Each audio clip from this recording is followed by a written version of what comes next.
नमस्कार मित्रों, आज हम पढ़ेंगे और जानेंगे आमल की एकादशी का व्रत कथा। हिंदू धर्म में आमल की एकादशी का व्रत इस साल 2024 में 20 मार्च को रखा जाएगा। आमल की एकादशी में भगवान विष्णु के साथ आंवले के पेड़ की भी पूजा की जाती है, इसलिए इस व्रत को आंवला एकादशी भी कहा जाता है। व्रत के दिन भगवान विष्णु को आंवले का भोग भी लगाया जाता है और उसके पेड़ की परिक्रमा करके सूत लपेटा जाता है।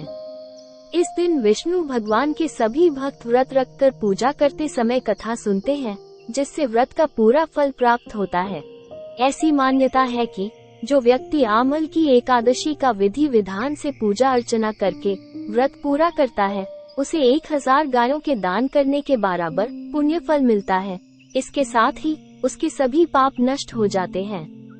जो भी व्यक्ति मोक्ष और स्वर्ग की कामना करता है, उसकी आमल की एकादशी व्रत विधि विधान से करने पर मनोकामना अवश्य पूरी होती है। आमल की एकादशी व्रत कथा। पौराणिक कथा के अनुसार वैदिश नाम का एक नगर था। उस नगर में ब्राह्मण, क्षत्रिय, वैश्य और शूद्र रहते थे और यहाँ पर राजा चैत्रथ का शासन था।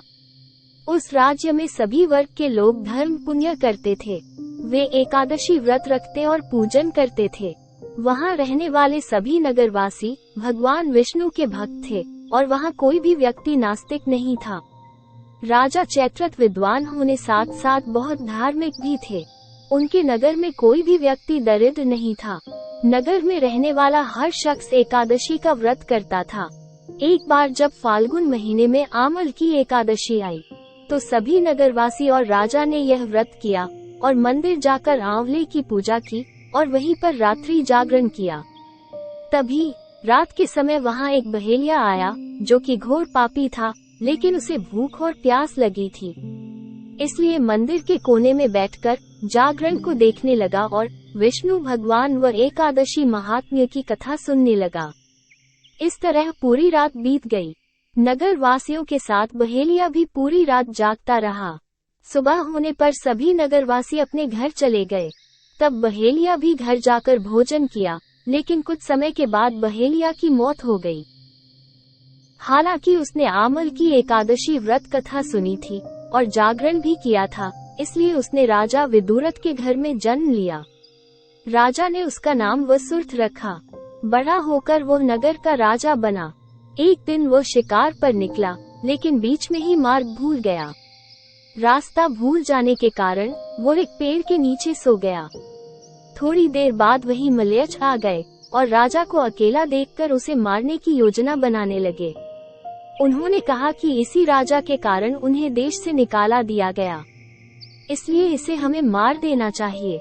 इस बात से अनजान राजा सोता रहा। मलेच्छों ने राजा पर हथियार फेंकना शुरू कर दिया, लेकिन उनके शस्त्र राजा पर फूल बनकर बरसने लगे। कुछ देर के बाद सभी मलयच जमीन पर मृत पड़े थे। जब राजा की नींद खुली तो उन्होंने देखा कि कुछ लोग जमीन पर मृत पड़े हैं। राजा समझ गया कि वो सभी उसे मारने के लिए आए थे, लेकिन किसी ने उन्हें ही मौत की नींद सुला दिया। ये देखकर राजा ने कहा कि जंगल में ऐसा कौन है जिसने उसकी जान बचाई है। तभी आकाशवाणी हुई कि हे राजन, भगवान विष्णु ने तुम्हारी जान बचाई है। तुमने पिछले जन्म में आमल की एकादशी व्रत कथा सुनी थी और उसी का फल है कि आज तुम शत्रुओं से घिरे होने के बावजूद भी जीवित हो। राजा ने विष्णु जी को स्मरण करते हुए उनको धन्यवाद किया और उनका नाम स्मरण करते हुए राजा अपने नगर लौटा। अन्य पौराणिक कथा। आमल की एकादशी की एक अन्य पौराणिक कथा भी प्रचलित है। कथा के अनुसार भगवान विष्णु की नाभि से ब्रह्मा जी की उत्पत्ति हुई। ब्रह्मा जी को स्वयं के बारे में जानने की इच्छा हुई। इन सवालों का जवाब जानने के लिए ब्रह्मा जी ने भगवान विष्णु की तपस्या की। उनकी तपस्या से प्रसन्न होकर भगवान विष्णु ने उनको दर्शन दिए। उनके दर्शन प्राप्त कर ब्रह्मा जी भावुक हो गए और उनकी आंखों से आंसू बहने लगे। जहां ब्रह्मा जी के आंसू गिरे, वहां आंवले का पेड़ उत्पत्ति हुई। तब भगवान विष्णु ने कहा कि आपके आंसू से आंवले का पेड़ उत्पत्ति हुई है। ये पेड़ और इसका फल मुझे बहुत प्रिय होगा। आज से जो कोई भी आमल की एकादशी व्रत करेगा, और आंवले के पेड़ की पूजा अर्चना करेगा, उसे शुभ फलों की प्राप्ति होगी। उम्मीद है कि आपको जानकारी अच्छी लगी होगी। ऐसे ही भक्तिपूर्ण जानकारी के लिए चैनल को सब्सक्राइब करें और हमसे जुड़े रहें।